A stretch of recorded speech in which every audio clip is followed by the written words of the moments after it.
입당송. 주님은 당신 백성을 안전하게 이끄시고 그 적들을 바다에 빠뜨리셨네. 알렐루야.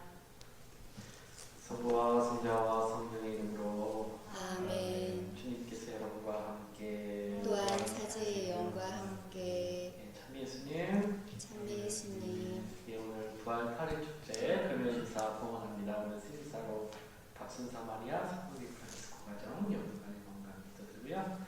영미사로 안병찬 미카엘 박광수 베트로 조동식 그치오 한국에서 평화의 의식을 줄 수 있도록 기도드립니다. 기도합시다.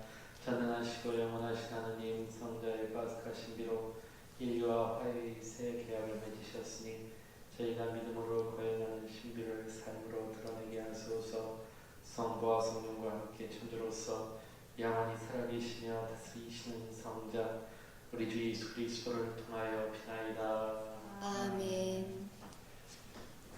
사도행전의 말씀입니다. 그 무렵 불구자가 치유받은 뒤 베드로와 요한이 백성에게 말하고 있을 때 사제들과 성전 경비대장과 사두가이들이 다가왔다. 그들은 사도들이 백성을 가르치면서 예수님을 내세워 죽은 이들의 부활을 선포하는 것을 불쾌히 여기고 있었다. 그리하여 그들은 사도들을 붙잡아 이튿날까지 감옥에 가두어 두었다. 이미 저녁 때가 되었기 때문이다. 그런데 사도들의 말을 들은 사람들 가운데 많은 이가 믿게 되어 장정만도 그 수가 5,000명 가량이나 되었다.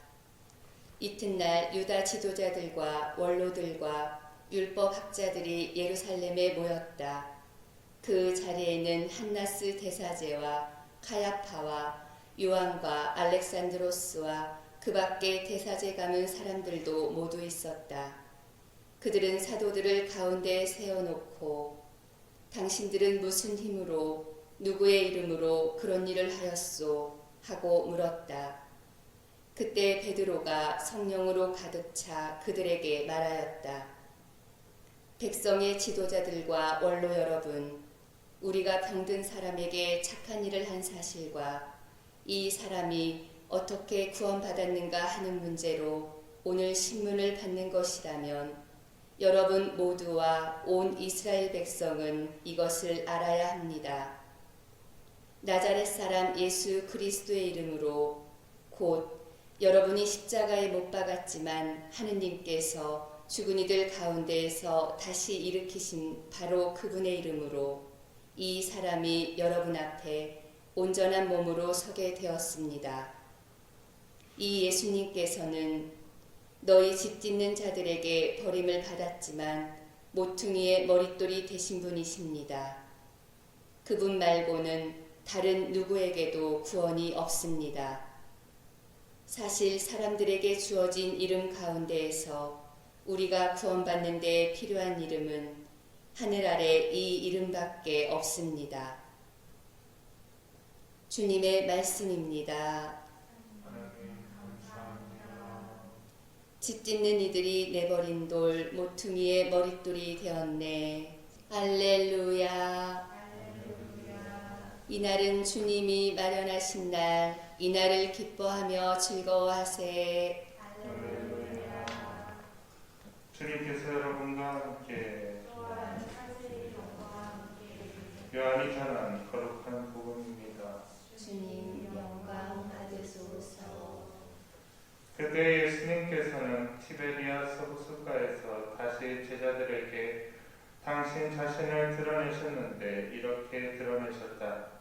시몬 베드로와 쌍둥이라고 불리는 토마스, 갈릴레아 카나 출신 나타나엘과 제베데오의 아들들, 그리고 그분의 다른 두 제자가 함께 있었다. 시몬 베드로가 그들에게 나는 고기 잡으러 가네 하고 말하자 그들이 우리도 함께 가겠소 하였다. 그들이 밖으로 나가 배를 탔지만 그날 밤에는 아무것도 잡지 못하였다. 어느덧 아침이 된 무렵 예수님께서 물가에 서 계셨다. 그러나 제자들은 그분이 예수님이신 줄을 알지 못하였다. 예수님께서 그들에게 얘들아 무엇을 좀 잡았느냐 하시자 그들이 대답하였다. 못 잡았습니다. 예수님께서 그들에게 이르셨다. 그물을 배 오른쪽에 던져라. 그러면 고기가 잡힐 것이다. 그래서 제자들이 그물을 던졌더니 고기가 너무 많이 걸려 그물을 끌어올릴 수가 없었다. 예수님께서 사랑하신 그 제자가 베드로에게 주님이십니다 하고 말하였다. 주님이시라는 말을 듣자 옷을 벗고 있던 베드로는 겉옷을 두르고 호수로 뛰어들었다. 다른 제자들은 그 작은 배로 고기가 든 그물을 끌고 왔다. 그들은 못에서 100m쯤 밖에 떨어져 있지 않았던 것이다. 그들이 못에 내려서 보니 숯불이 있고 그 위에 물고기가 놓여 있고 빵도 있었다. 예수님께서 그들에게 말씀하셨다. 방금 잡은 고기를 몇 마리 가져오너라. 그러자 시몬 베드로가 배에 올라 그물을 무트로 끌어올렸다. 그 안에는 큰 고기가 153마리나 가득 들어 있었다. 고기가 그토록 많은데도 그물이 찢어지지 않았다. 예수님께서 그들에게 와서 아침을 먹으라 하고 말씀하셨다. 제자들 가운데는 누구십니까? 하고 감히 묻는 사람이 없었다. 그분이 주님이시라는 것을 알고 있었기 때문이다. 예수님께서는 다가가셔서 빵을 들어 그들에게 주시고 고기도 그렇게 주셨다. 이렇게 예수님께서는 죽은 이들 가운데서 되살아나신 뒤에 세 번째로 제자들에게 나타나셨다. 주님의 말씀입니다. 그리스도님 참회합니다.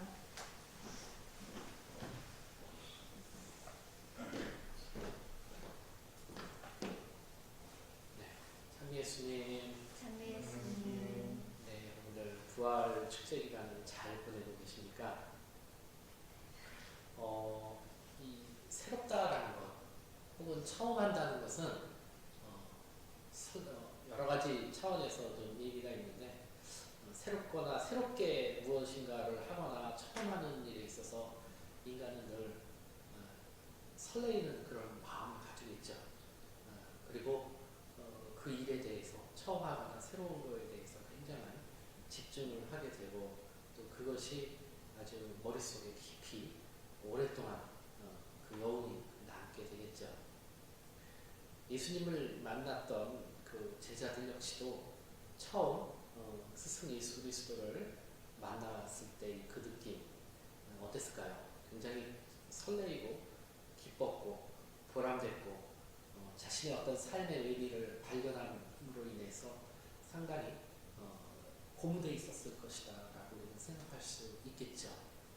그러다가 이제 그것이 이틀이 되고 3일이 되고 혹은 두 번째가 되고 세 번째가 되다 보면은 늘 이렇게 무뎌집니다. 이 직장 다니는 일도 마찬가지고요. 또 건강했던 사람들도 마찬가지고 그러다가 어느 날 뭐 아프거나 혹은 그 일을 할 수 없었을 때 오늘 복음에서 보면 제자들처럼 예수님이 자기들이 그토록 믿고 따랐고 자신들의 어떤 삶을 이끌었던 예수님이 갑자기 돌아가셨을 때 그들의 마음은 어땠을까요? 굉장히 좌절스러웠겠죠. 여러분들도 아마 저도 마찬가지로 심하게 아팠던 적이 있었을 거예요. 몸이 아프다 보면은 뭐 감기 걸리고 이런 거 말고요. 심각하게 아팠을 때는 어때요? 모든 내 삶의 어떤 인생의 모든 기획들이 희망들이 다 꺾이고 단절되는 듯한 그런 절망감을 경험하게 되죠. 일도 마찬가지예요. 첫 직장을 출근을 하고 그때 이 설레임과 그때 이 기쁨과 그때 이 희망이 계속 이렇게 반감이 되죠. 그러다가 뭐 회사가 구조조정을 당해서 뭐 갑자기 내가 회사를 그만두게 되었다. 굉장히 절망스럽겠죠. 그리고 다시 일을 하고 싶었을 것이고 그러다가 다시 또 복직이 되거나 다시 또 다른 새로운 일을 하게 됐을 때 얻게 되는 그런 기쁨. 아까 처음으로 돌아가서 다시 아프다가 다시 건강을 도저히 이거 회복될 수가 없는 병인데 회복돼서 다시 건강을 회복했을 때 이 어떤 그런 기쁨과 희망 그것은 이루 말할 수가 없죠. 우리는 그것을 부활 체험이다라고 얘기를 하죠. 오늘 복음에서 예수님의 제자들 역시도 절망에 빠졌을 때 바로 그런 자기 그 자신들을 절망하게끔 만들었던 그 원인인 예수의 죽음이 예수의 생명으로 다시 경험되었을 때 이 제자들이 경험했던 그 기쁨, 환희, 희망은 이루 말할 수가 없겠죠. 분명히 예수님이 돌아가시기 전에 제자들은 예수님과 함께 티베리아스가에서 물고기를 잡고 있었겠죠. 냇가에서 호숫가에서 물고기를 잡았을 텐데 다시 예수님을 만나고 이들에게는 어땠을까요? 다시 예수님을 만났을 때는 다시 그들에게는 희망과 어떤 의욕과 열정이 그리고 삶의 어떤 의미와 풍요로움이 샘솟아 올랐겠죠. 그것을 오늘 복음에서는 153마리의 물고기로 표현이 되죠. 153마리라는 것은 충만함을 뜻하기도 하고요. 이 세상에 있는 모든 종족들의 그 숫자를 상징한다고도 합니다. 결국 예수를 다시 만난 그런 제자들은 부활하신 예수님을 통해서 다시금 힘을 얻고 다시금 희망을 얻고 다시금 살아갈 수 있는 이유를 발견했다는 거죠. 그런 점에 있어서 어찌 보면은 처음 예수님을 만났을 때의 어떤 그런 그 기쁨, 그 설레임, 다시 시작하는 이 부활을 통해서 다시 시작하면서 이들은 다시 처음 가졌던 그 마음을 회복할 수 있었다라는 겁니다. 부활이 우리에게 주는 그런 교훈은, 그런 메시지는 바로 예수를 그리스도로서 처음 고백하고 만났을 때의 그 설레임과 희망과 그 삶의 어떤 이유를 다시금 이렇게 회복하고 발견하게끔 우리를 이끌어주는 것이 바로 부활이 주는 선물이 아닐까 하는 생각을 해봅니다. 여러 가지로 어려운 시기이지만은 여전히 우리는 예수님과 더불어서 세상에 복음을 증거해야 하는 그런 사명을 받았습니다. 이 부활을 통해서 우리가 이 복음의 어떤 기쁜 소식, 예수님의 어떤 그런 복음의 예수님의 기쁜 소식을 정말 설레이고 기쁘고 의미 있는 그런 삶의 어떤 그런 환희, 충만함을 갖고 다시 일어나 예수님의 기쁜 소식을 세상 안에서 증거해야 되지 않을까 하는 생각을 해봅니다. 아멘.